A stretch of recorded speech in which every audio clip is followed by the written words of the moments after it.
because right now they're expanding, looking for a way out, but it's still getting bigger. And that's because those air pockets, they have now popped. There is no more air inside of that marshmallow. But one, and you see, without those air pockets, the ones that we just popped, as that atmosphere is coming back in from all around, well, you have no way to hold back, to hold your shape, because that pressure just comes in all around you, and well, it turns you into whatever you call this. A micro-mellow, a shrinkled marshmallow. You can feel them if you would like to. Just please don't eat them. You'll be chewing forever. How's he feel? Pretty dense, right? Like a piece of gum. Now, are you guys ready for the bad news? Water cannot exist in the vacuum of space, because the same air that crushed this marshmallow is here, and it's pushing on top of the water. That's what keeps it as a liquid, is that atmospheric pressure. So in space where there is no pressure, what do you think is going to happen to the water? Think it's going to boil, freeze, disappear? Any hypotheses? What do you guys think? It may boil or freeze? Disappear. What do you think? I think it's gonna float to the top. Think it's going to float to the top? Is there any other guesses? Well, keep your eyes in the water, because as I'm taking out the air, that means that there's less pressure pushing against it on top. And without that pressure, see, our water is starting to boil. Now, is it boiling hot or is it getting cold? It sure is.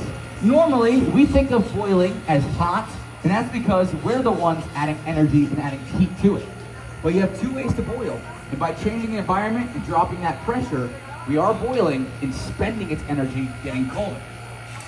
But I do have one fun fact for you, and of course, it can be very cold in space, almost absolute zero. But the reason why water will not freeze, because you see, as I move them, they all move together, and they also have surface tension. If you ever done that experiment with a penny in the water, you know they want to stay together.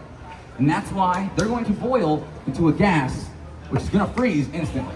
So your water would boil into ice. So does it boil, does it freeze? The answer is yes. Yes, it does.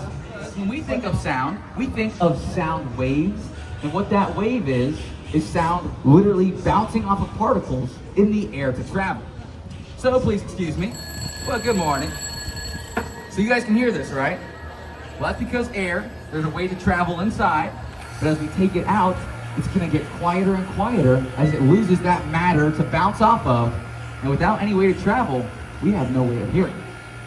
So do you guys still hear anything? No. I'll even kill this vacuum pump. Anything? Now, if you did come close, you would hear something. Do you hear a little bit? You hear it? Yeah. Now, that sound, we can hear it, but that sound isn't traveling from here. It's actually vibrating through this solid beneath it. And this is how astronauts can still communicate if they lost radio contact. By putting their heads together, or even to the side of the space station, the solid matter can carry the sound, just like down here. But up top, where there is no matter, there is no sound, until we let the air back in. And it was all just a dream.